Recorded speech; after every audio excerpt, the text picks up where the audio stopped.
Week 155 in the Challenge Series starts us off in Belgium at Logan's favorite racetrack in the world. Yeah, there's a reason he wasn't on the grid in this race. I don't think. The Circuit de Spa, French word, screw that noise. The 750 class starts things off on Monday here, which is out of the ordinary, to say the least. Usually it's a lower class starting the week, but well, can't do the same thing every time.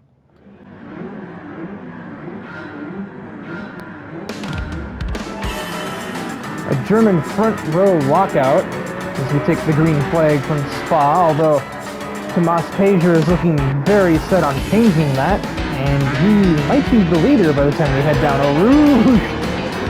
Stout with a little adventure, Thrasher with a little adventure. Before throwing some drivers off.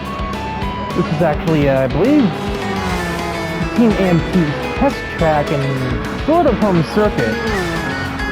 So expect their representatives to run well here today. Somewhere in the madness in the midfield is our POV driver, Lightning, in his GT500 GTR. If contact is made behind him, looks like Silica got some contact from Isabel. Well, at least we'll do much of a post-race argument with that. Lightning already into the top half of the field, looking to add another track to the back of his bumper there. This didn't really add a dent to the back of Daryl Akari's bumper, as she attempts to keep Jake Downey behind her. And she also has damage. Not sure who she ran into though. Looks like there's nobody in front of her with damage, so whoever she hit, it must not have affected them any. 8th for the 640. Barbara has not had the race start that anyone would have expected. Down from 2nd to 8th in 2/3 of the track distance. As Larson finds himself now in the top 5 as we head through Stablo 2. Never mind 4th, who's going to try and out-drag his more or less team owner in Selena Rose, who will not contest her fellow Racing Wolves driver any further. I think she's just trying to hold off other cars like Akari and Bilu behind.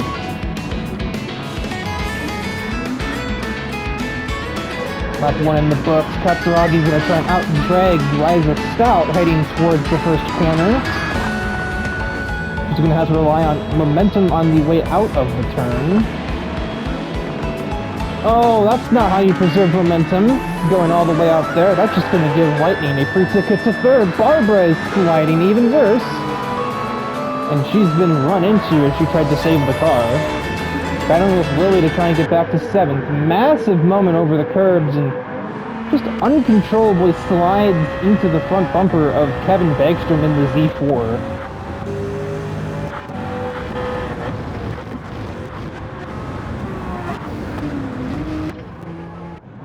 We had 6 cars go in on lap 1, and we'll be seeing 2 more at the end of lap 2 at least. 3 wide as Barbara will, I guess, get back to 8th technically, but it's obviously not going to last. Bernice is going to try and take it from her on track, door-to-door contact, and I think we'll see the C8 through right there, barely. Meanwhile, as that was going on, Lightning tried to get ahead of Liza on the back straightaway, but no luck. Massively outpowered. But now we're back into the corners where that GTR will definitely shine as Lightning looks to change the ongoing Mercedes 1-2 at the moment. No chance into, is this Ravage? I think that's Ravage, and here is No Name. I hate this corner personally. This and the Stavlos I have a personally ugly history with.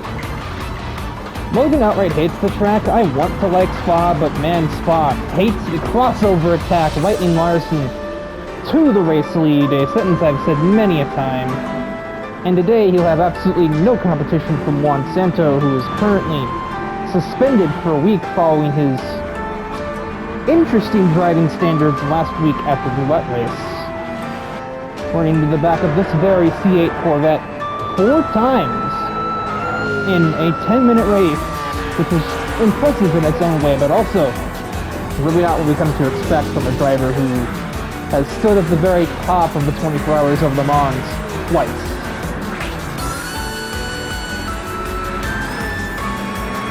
Raiza is right on the doorstep of Tomas Pager in the 33.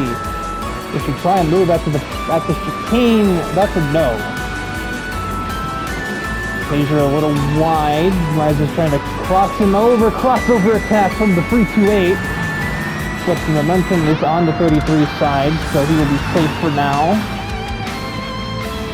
Bubble to the back of the 33. The NSX behind is going to join the party as we head down towards Eau Rouge. Selena Rose and Gilu also approaching this battle for the podium positions. And Verdine hasn't completely gotten away yet. He's going to lose time on the straightaway, but unless he gets caught before braking for the next turn, I think he's got this in hand. Oh, there, 3 wide for second place. Veronica will back out of that. Raiza to P2.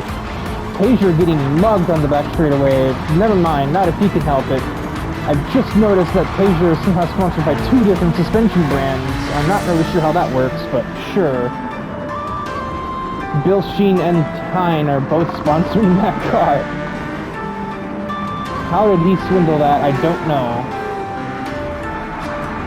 Maybe one brand doesn't know the other exists. Who knows? We skip to the end of lap 3, and it looks like Katsuragi continues to fall off a cliff. She got overtaken at the bus stop by Rose, who is going for a bit of exploring on the exit of the first turn, so maybe we'll see the 947 return fire, but I don't think she's close enough to.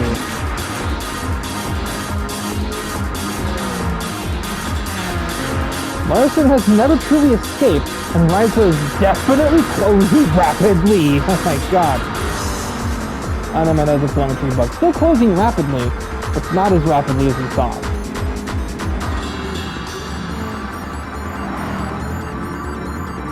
But we are again at the twisty section of the course, where that GT500 car will absolutely blow Raiza's doors off, and everybody else for that matter. It's the only racing car in the top 8. Emmy Angelos in 10th. The other, like, half team owner of Racing Wolves is at the end of the top 10 in her GTR LM Nismo. And that's mostly just by way of... Hello, cameraman? Mostly by way of, I think, being the last placed car that didn't get damage on lap 1. That might actually be Thrasher, I'm not sure. In which case, that would mean that Akari and Suzuka, who got damage on lap 1, have caught him. I'm not surprised. The F50 is not exactly a straight line machine. Emmy's trying to mix it up with Eric, but no luck. In the section where that car should be good.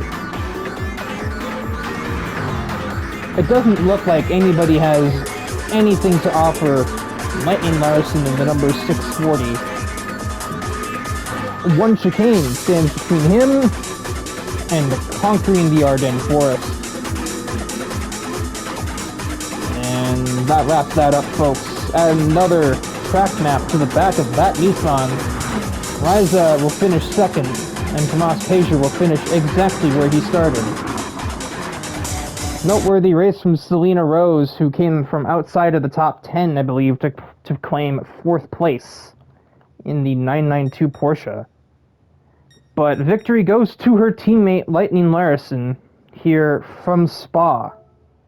Tuesday takes us from Belgium to Italy for Monza, another one of the Formula 1 mainstays. Unfortunately, Silverstone is not an option. This is not Gran Turismo 6. Nevertheless, the 525 class No, I did not stutter.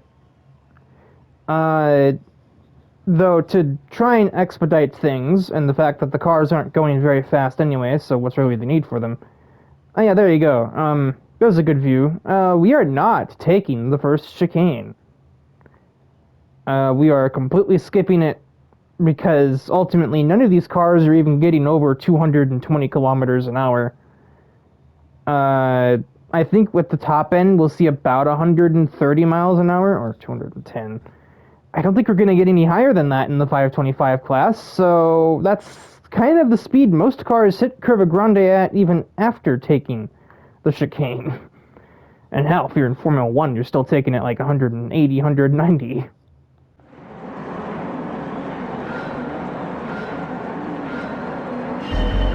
We are green from the sheer absurdity that will be this race. The 525 class slowly pulls away from the line.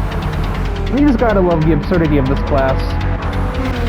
There's an old Honda, suddenly hometown favorite Francisco Fidanzi blasts ahead of the competition in the Alfa Giulia GT. We got an FJ40 next to a Mini Cooper, and then we also got a Prius and a Renault minivan back there. And a Suzuki Smoker Jimny and an old military Jeep. It's everything you could want and more. First POV driver appearance for Noir after her month-long suspension ended in her S660.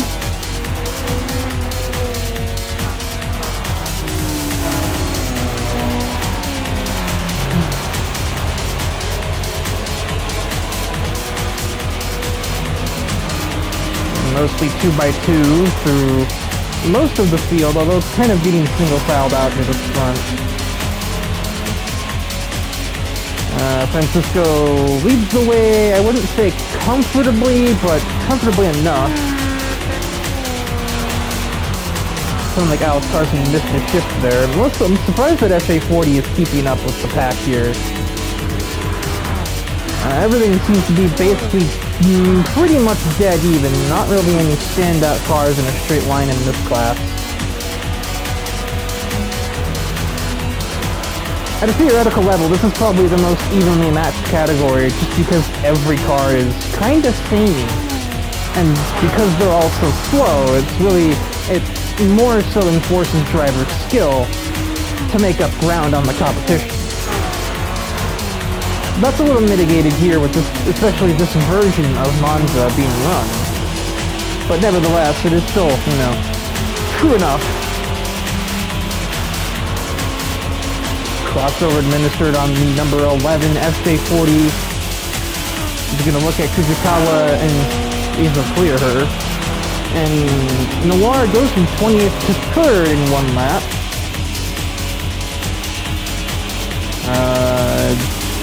Might be a little bit on the longer side, but I don't think we wanted to do a 6.5 minute race, which is what we would have gotten if we did 3 laps. Weiss will out-drag the RCZ. He is now out of gears. Yeah, we're seeing a lot of 124s. Noir's topping out at 131, and that might be among the highest. I think she stretched her gears out a little bit for specifically this race, which more so makes me wonder why everybody didn't do that, really. I mean, it's Monza. Like, what did you think you were going to be doing? Kujikawa got back ahead of Weiss into braking. The whole field is just about right here. We are missing Lausanne and Riel, who I don't think actually got damaged. It's just that, unsurprisingly, a Renault minivan and a Willys Jeep are not exactly good in a straight line. Let's watch as Noir tackles the 2 Lesmo corners behind the hometown man of Francisco. Crossover administered on the 110 machine on the way out of the second one. That's the race lead for the 7 car, or 07, take your pick, I guess. And we'll see if maybe Francisco might have an answer. There's plenty of straightaways. You can get a good slipstream, you might have a chance to take it back, but Noir is pushing that much more nimble and more modern machine through Variante Ascari. And I think that alone has just put it out of reach for Francisco Ferranti. It also has more power, but the S660 is just more nimble.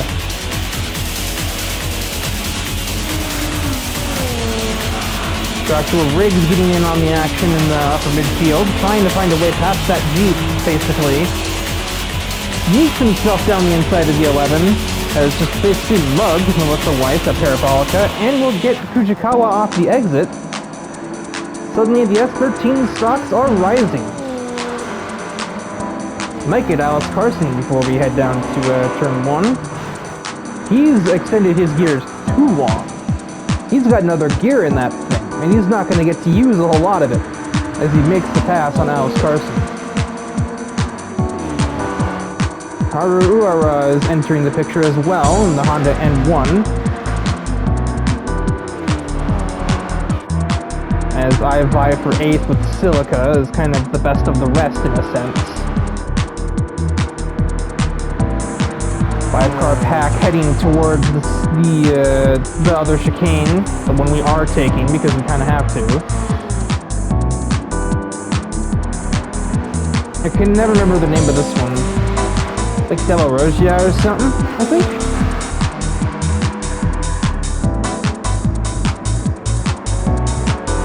Noir with a healthy lead over the 110.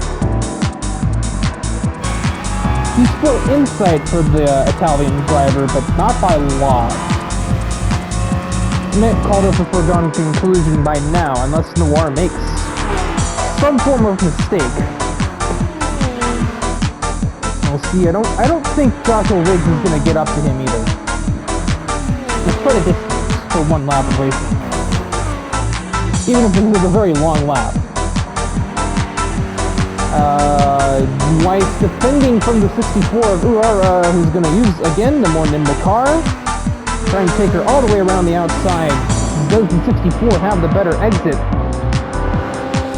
as the rest of the field tries to join them in the battle for 6th? It looks like she did have the better exit, so up to 6th for the Honda. And then Melissa Weiss just gets to deal with a different Honda, but I'm actually dealing with Silica, who just sent it down my inside and nearly ran me into the AstroTurf. Not a big fan of that, not going to lie.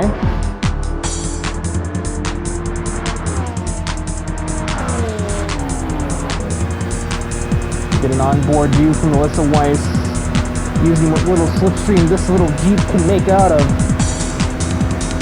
Telemetry pod, ignore that. It's going to be basically a dead heat as we turn in for Curva Grande.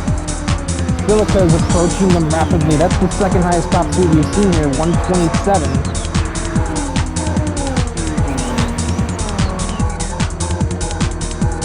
Weiss will instead outdrag Uehara, who somehow couldn't maintain speed through Curva Grande.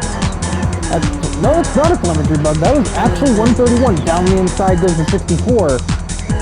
I'm going to try and get my get back on Silica, but it's not going to work. So Friese is safely into P4. Perhaps Carson may have made a mistake after chicane. Put her under threat from the much newer Honda behind. But I don't really know if it's going to be that much of a threat.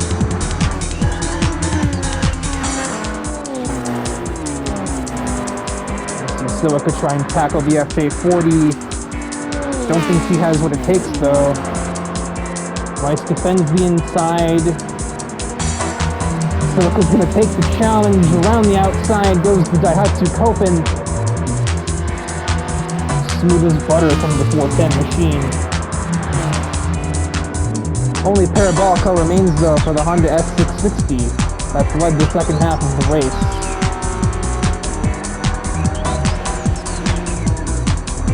Step 1 of the redemption arc is complete for Victoria Noir at the finish line here from Monza.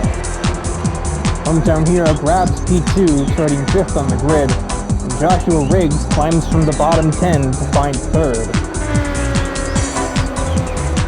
It's a drag race at the start line, but it looks like Carson will maintain P5 over the other Honda of Uehara.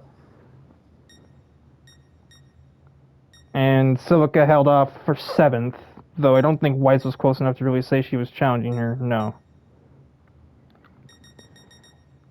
But it is about Noir here at the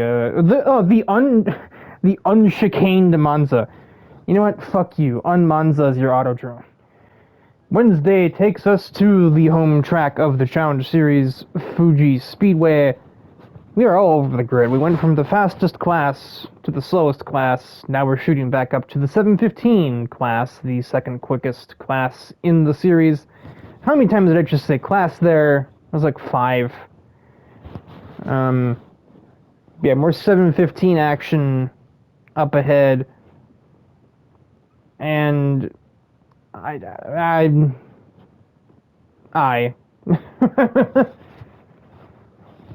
We've had a nice first 2 races. This isn't exactly the, all-time worst, but there's a couple of things here that grind my gears. I'm just going to say that right now.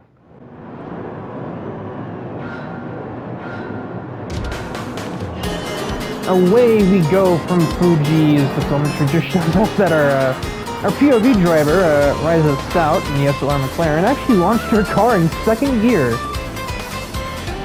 I wasn't aware the torque curve on this thing was that bad. We're just going to try and slink around the outside at turn 1. Maybe not with the intent of gaining many places, but certainly with the intent of keeping her car undamaged, which has worked. It did not, however, work for me, as I got pushed right into the back of, I think it was Liza Kaiser, by just a thrasher there, so really happy about that, especially because neither he nor Liza got any damage from it, only me. So, yeah, that's my luck.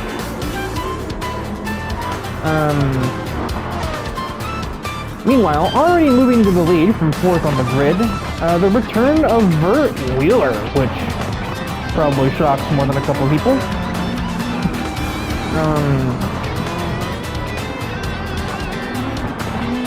Although, he originally was out of the series at the end of by, midpoint of last season because his final car was taken out, and mind you, it was wrecked by me, rather spitefully in fact, but that was never technically an official permanent expulsion. That was just payback on a non-administrative, go fuck yourself level. But time has passed, he returns with a Acura NSX, Honda NSX, idiot, with the same engine setup as is in Veronica's 750 class car, but it's not nearly as tuned up.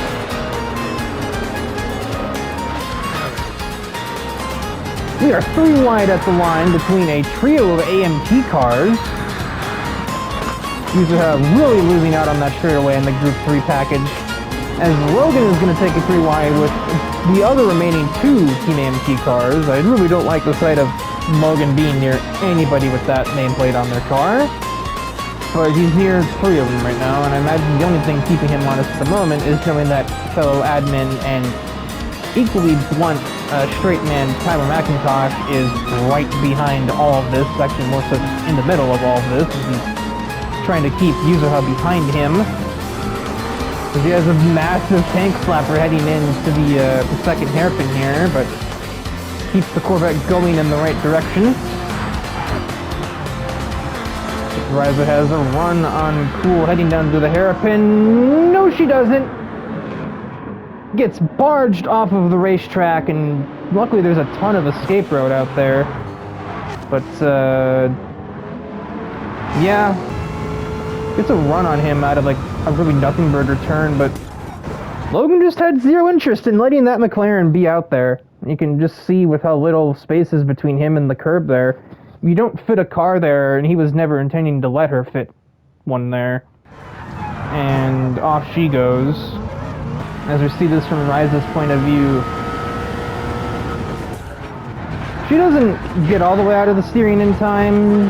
Obviously you're allowed to kind of pinch a driver down, but I think even if Risa hadn't been doing that, Logan never had an ounce of intent to let her stay on his outside, and I would love to say that I'm surprised, but I'm not.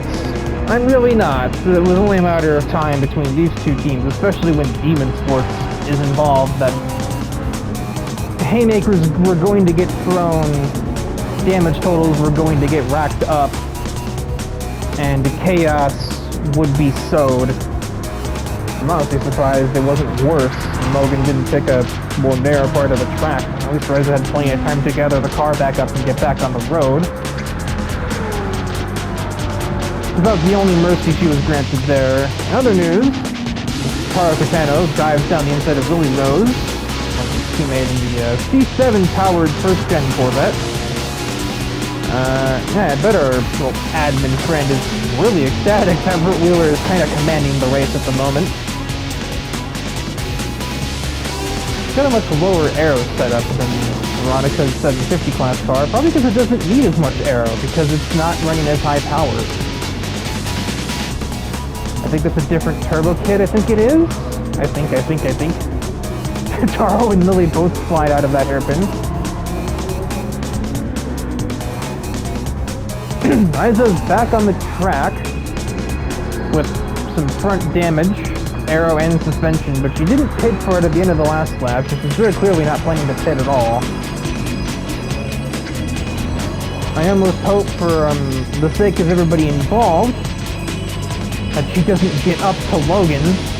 I didn't hear anything about their interaction after that, which either means that everything happened and Logan doesn't want to fucking talk about it, or nothing happened and there was nothing to talk about.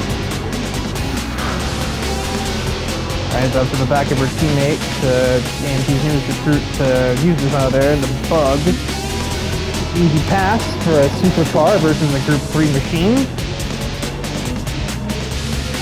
Really, that's kind of higher than I would expect the Group 3 car to run here, but that's probably just because most of the cars...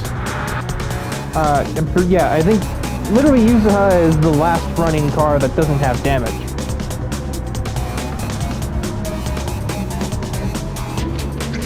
Bernice is leading the ones that did get damage in the race, so that's accounting for more than half the grid at this point.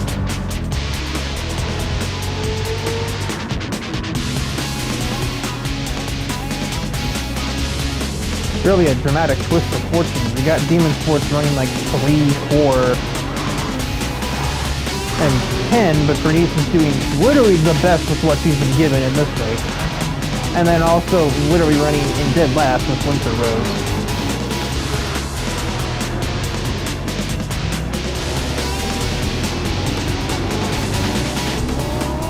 Logan's kind of leading a train here, and Riza's about to become a part of it again. A train that still includes 2 other AMT cars. Now it's Alice in place of Yuzuha, go figure. As the Audi R8 is actually going to look for an overtake on the Vet. I almost said Viper. No. The Viper's intent. Might also get Logan Cool, dying to see how he runs into the back of that one or something. As in the background, Riza also passes her teammate Yumiya. I think actually Alice broke defensively to keep Tyler away, and that's the only reason that I reckon there was no other contact made. Carl and Lily continued to swap places. The C1 with the C7 engine, very much an absolute powerhouse on the straightaways, but not capable of doing much of anything else.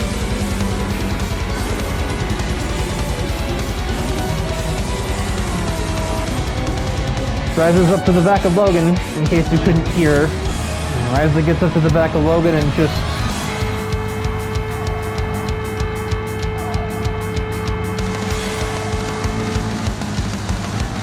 So it's gotta be a record, right?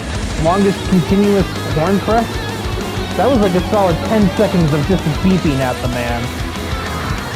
We're gonna see a repeat of history here. That's a bold move from Riza. Is he trying to play a martyr here? That's Logan's thing.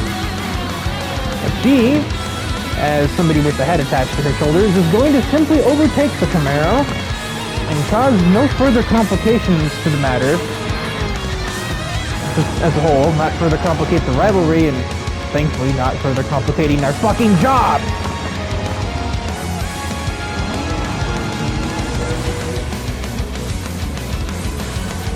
This is the slimmest lead Burt Wheeler has held thus far.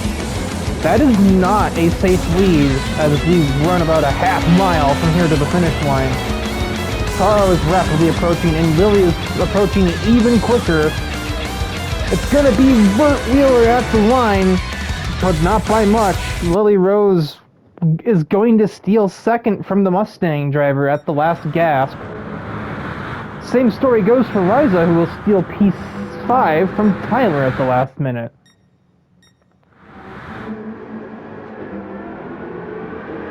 No, the gap between the back markers, so the ones with damage, is closed up, but I think Bernice will safely be able to take 10th place right there, yes. But on his first race back in the series, albeit not by a huge margin, Burt Wheeler victorious at Fuji Speedway in the NSX. Taro defeated at the last moment by Lily. But, yeah, certainly there could have been worse. I made it seem like it was worse in the intro, but it's the principle of the thing, you know?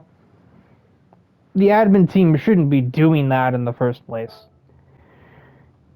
Thursday brings us to, well, what kind of feels like the other home track in Japan. Tokyo Expressway is the Gemini layout, basically. As we kind of regulate to the middle class of the series, with the 675 category hosting the second to last race of the week. Naturally, we have the roulette round after this, so there is no one class running there. But oddly enough, even that roulette race's registration was kind of top-heavy in terms of category spread. But we'll get to that when we get to that. For now, let's stick with Thursday.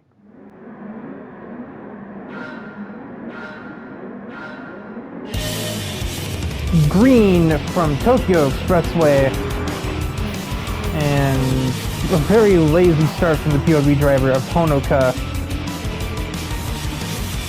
I don't think there's any debuting drivers in this race. I'm just going to quickly once over the running order. It seems like that is a no.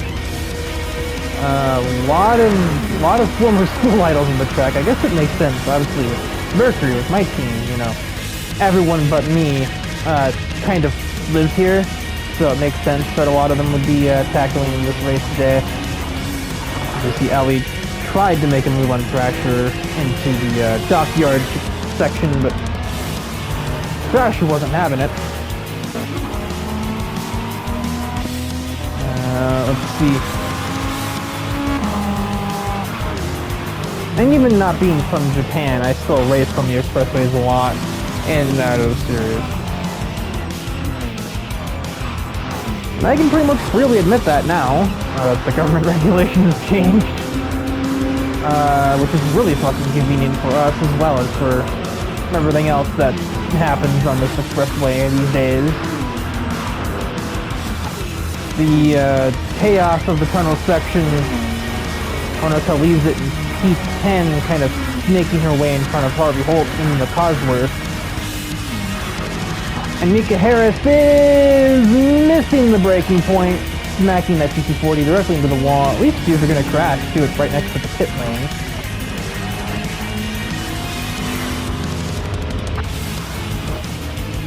Not her best work. I'm just going to say that.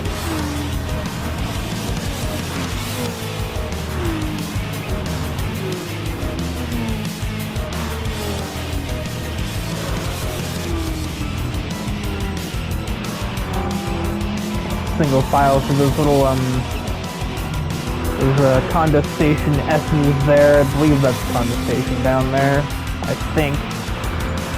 I don't know, I've been over it how many freaking times, you'd think I'd know.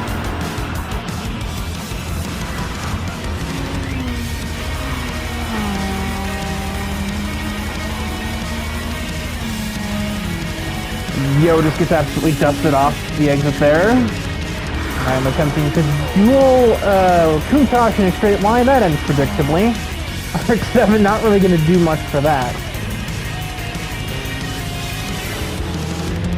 Dom down the inside of Iris at the dockyard.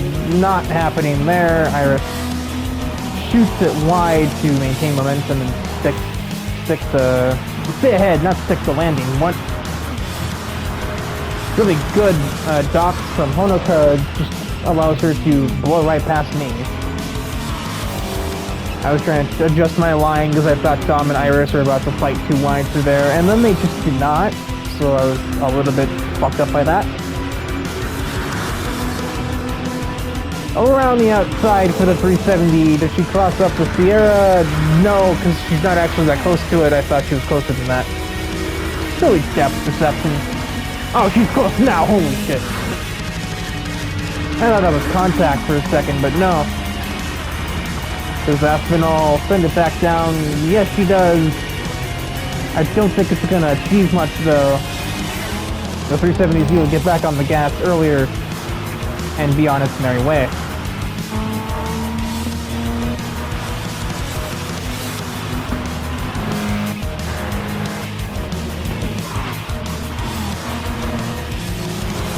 Group of 9, basically all not quite nose to tail, but we are definitely more or less in a line. Honoka's trying to pass her teammate there.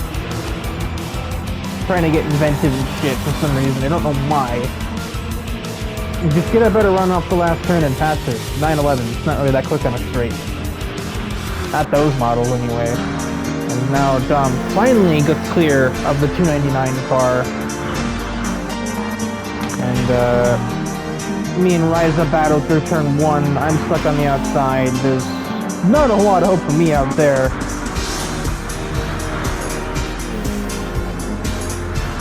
So I'm trying to get past the 930 of Ellie.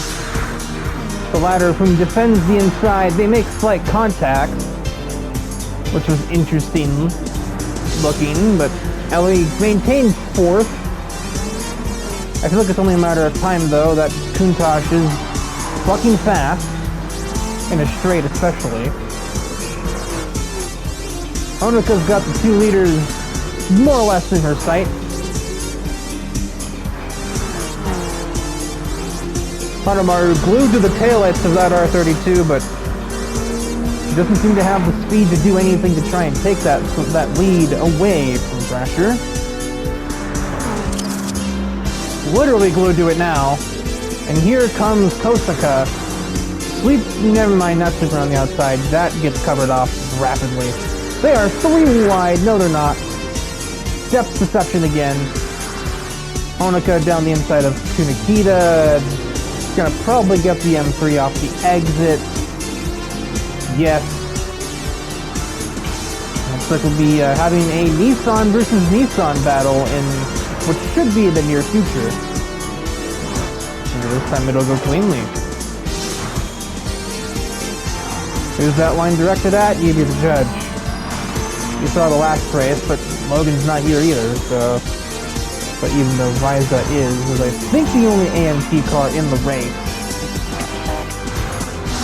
A lot of the starting grid spots are pretty quickly snapped up by either my team or Aqua. Not a good day to drive a Subaru, not a Suzuki. 18, 19, 20 for the Subarus among this race's roster, and now we gotta fight for the lead. Honoka with a decent run down out of turn 1 down the hill here. I'm not sure which car really has the power advantage. It might be the Skyline, but the 370 just got a better turn. Dead even on the brakes. Meanwhile, in the background, Dom DePrisco tries for 3rd on Hanamaru, doesn't get it here. Crossover maneuver from the 301? Nope. Nothing, well, kind of, but very delayed and not enough to amount to anything. Now we cross it. No, Thrasher parked the bus. Again, really weird. It was still a crossover, but it just looked weird because of the positioning of the 2 cars. We're gonna battle down to the tunnel, which is always terrifying, especially if you're in like the outside car. Honoka barely avoids the wall. That's the pass made right there, and oh, she's barely even lifting for that right-hander. Thrasher now under threat from the E30 M3. They're both not safe from the Countach. Hanamaru sends it on the R32. And Hanamaru is lucky that Honoka arced it in late for the hairpin, or she probably would have crashed straight into her. See if Frisco can grab more places at the last second. He's boxed in between the two of them. So he's not going to get anything on that short shoot. Can he get Thrasher through the S's? Around the outside goes the Countach. Yeah, he'll get onto the podium there. Thrasher has no response. Raiza trying to keep Sasaki at bay as the sun rises here in Tokyo. Honoka Kosaka will grab the checkered flag. Hanamaru barely holds on to P2. That Countach was rapidly approaching. And Thrasher, despite leading basically 3 whole laps of racing, won't even see the podium today. That's another drag race between Sasaki and Stout. The AMG will cross first for 5th place. That sounds like the worst way to have worded that. Ellie really fell off after Thrasher passed her. Not Thrasher, Honoka. Was in the top 3 up until that point, and then as soon as Honoka got the move done, Ellie just was like, well, shit. Now what? Gotta love having friends in high-ish places. I don't really know where the fuck Brian Ice sits in all of this.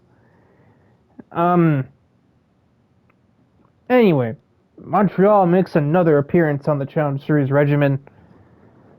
This time hosting Friday's roulette race. And, yeah, that's all there is to it. It's the roulette race. This, as I mentioned before, it's a little top-heavy. There's a lot more cars in the higher categories, not very many in the lower ones, which is weird because we didn't have a 600 or 640 class race today, and there really weren't very many of those in this race either. 600 I sort of get, not too surprised, but I am surprised that there weren't more 640 cars. 640 is, like, the 2nd most populated class here, and 3rd most popular in terms of just, like, people that want to show up to them.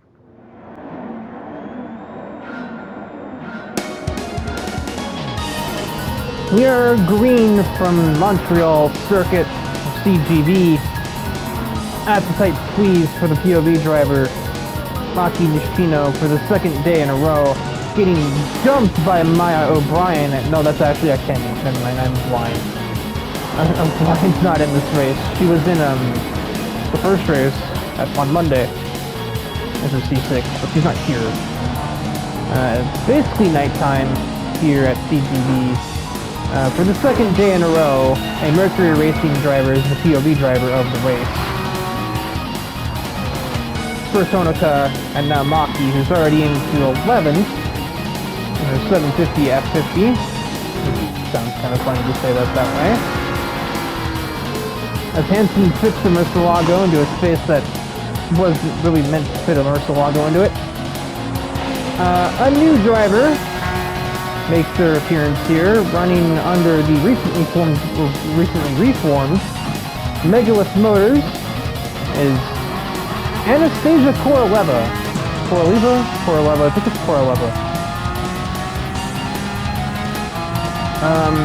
Or just Anna, as she says, you can call her as a nickname, because I guess she's at least aware that is a very long name. In a stunt car for the upcoming Drive Fast, Drive Angry movie, the 11th installment of the franchise, and it's a fucking Enzo Ferrari. How do you just have a leftover Enzo Ferrari? How big is your damn budget? Her team owner, Hansen, goes in on lap 1. Cameras did not catch why. Also, Elaine Leon also debuting a new car with a 640 class Mitsubishi FTO. I say I'm surprised there weren't more 640 class cars. There were 4 of them in the race. But considering there wasn't a race for them this week, I figured there'd be like 6 or 7 of them. They would be 6 of them, yeah. And maybe, Riker, you would be speaking English? That might help. Larison trying to having to try and pick his way through some 715 traffic, including myself, if he wants to try and add another track map to his collection, but that's a lot of ground to make up to Brian Ice. That is an entire ass back straightaway, and Montreal's back straightaway is quite lengthy, and it's not helping his case with Maki overtaking him on said straightaway.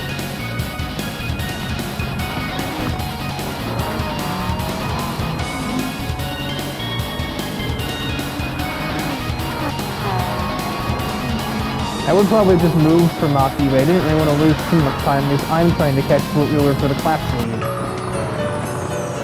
I wanted to send it on him actually at the first corner, but I instead just kind of got in my teammate's way, which is not really my goal, but these things these mistakes tend to just happen. Especially me missing the chicane there, that's another mistake that tends to happen. Contact made between Vert and Maki is slight tap to the back end of the 717 before the F50 gets clear. And now she's into the overall podium. Unfortunately, second place is up here, and the leader's all the way up here. Barring unforeseen circumstance, I think this is probably about as high as our POV driver is getting in this one.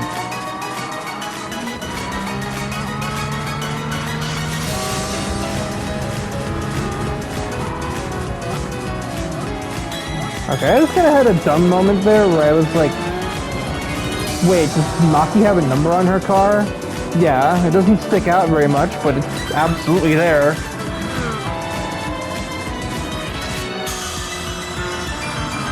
Well, having said that, I think Anna had a very, very mediocre second half of the lap. Did she just let Maki go? Fascinating. What the fuck? Okay. And with half the race to go, I guess suddenly that lead doesn't seem so insurmountable. I don't really know. I guess logically that's about 6 seconds. Probably down to 5 now, if Maki's really hauling the mail like that.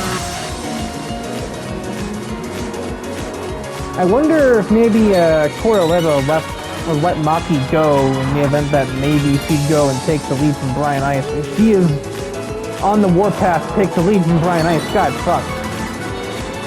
I was so focused on my own race, especially with the constant influx of 750 class cars trying to get by. I never really paid any attention to anything else happening on the track. It's not really my job to, not in the middle of the race anyway.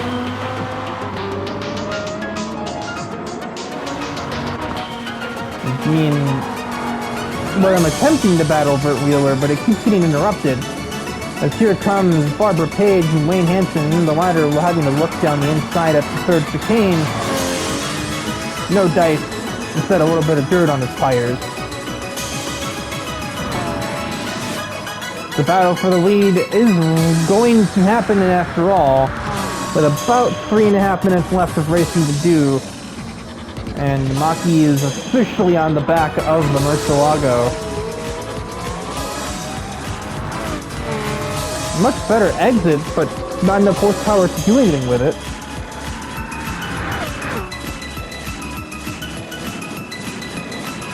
This damn clusterfuck. I was trying to back out of this entire ordeal as Wayne Hansen finds the outside wall of champions. No damage to his car, though.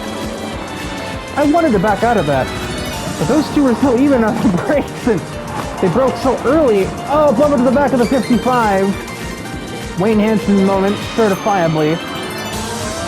Yeah, again, it's very hard to back out of this when that is going on. There's just nothing I could really do to avoid being a part of this. Hansen fucking around, Barbara finding out, Vert Wheeler getting away with an easy lead. Battle for the lead, we're missing this.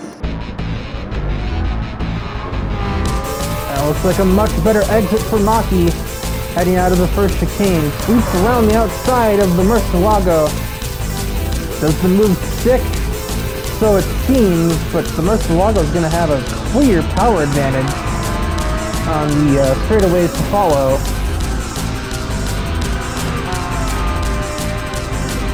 If Brian can get there, he will back out of that.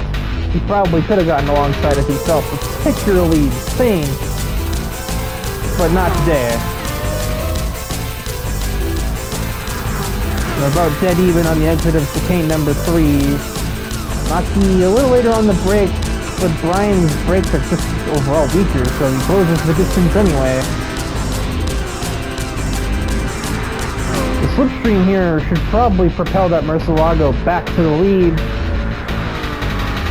And so it goes, but the hunt is still on, so to speak.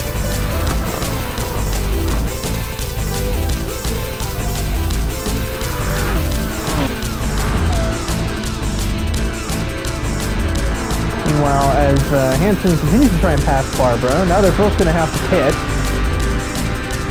While trying to also pass Burt Wheeler, which was about as stupid as it sounded in my head. They managed to not hit him, but he's going to bounce over the curbs there. Just honestly kind of stupid on both their parts. I don't know what the fuck. Like, and then Lane just kind of applies pressure to his back bumper.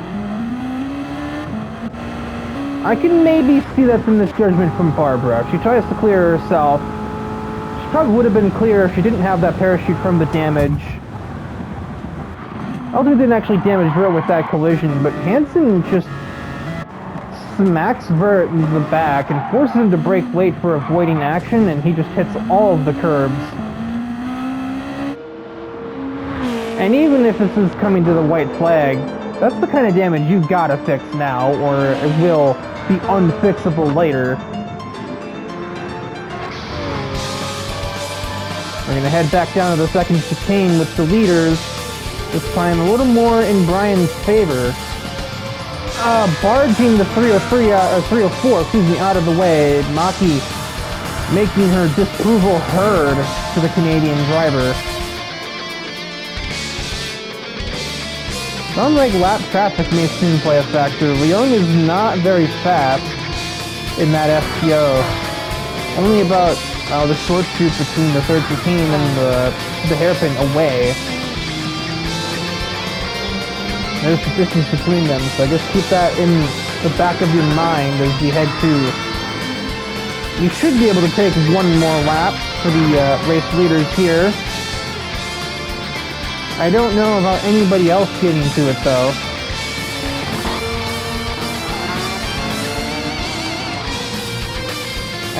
Going to be close, but Koroleva might get there. Lightning, I'm not sure. He doesn't have the straight line speed to really tear down the straightaway. Meanwhile, there's the lap traffic coming into play. Maki and Brian have to split the FTO on the exit of the Wall of Champions. Ice misses turn 1. He slid on the ice. That's not actually there. An abrupt rejoin to the racing line again earns a horn from Maki. I feel like I've seen this before. Around the outside, round the outside. Well and truly clear. In the background, I do take the category victory. I should pause. We're in the middle of a battle here, dumbass. One more chicane, or, well, one more time through the third chicane. There's still the chicane after this. Is Lost Song gonna be in the way? I'm not sure. I don't think she's gonna be in the way, but I think we are going to be passing her with the leaders here. I called her Lost Song. Lola Song. Her nickname is Lost. I took a last-second decision to go down the inside of Maki as she tried to make a late arc at the hairpin, basically trying to stick his nose there and prevent her from getting any kind of momentum on exit.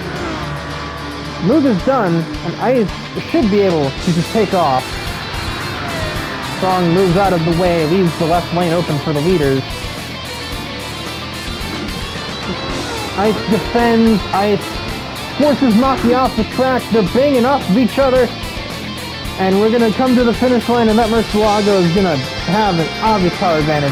Maki blinking her lights, not really happy with that maneuver, and I'm not either. Now, this is what we see from Maki's point of view. I see Muzello under braking there, but just kind of...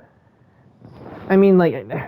I don't know. It's super in between here. How early he broke, it kind of seemed like this was his defensive move from the very beginning. Parks the bus on the apex of the first part of the chicane. And then there was just no way, if Maki had positioned her car right, that she would have been able to shoot around. She's forced over the curbs, and everything is just madness from there. Ice hits the outside wall, the wall of champions, as he comes across to win the race.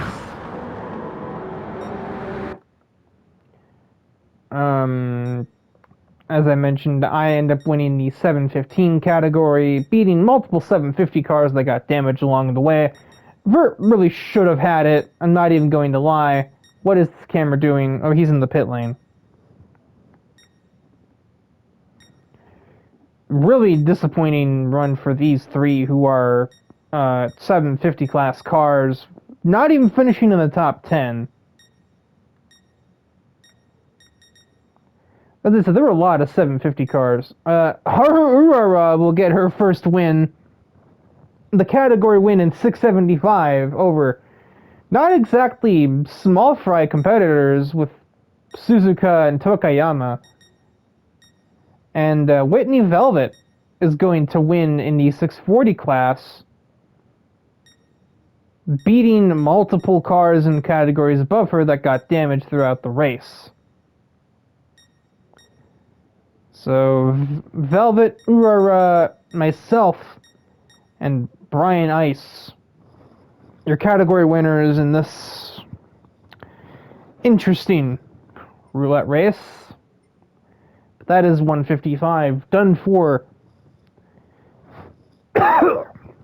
And my voice, that is too much talking.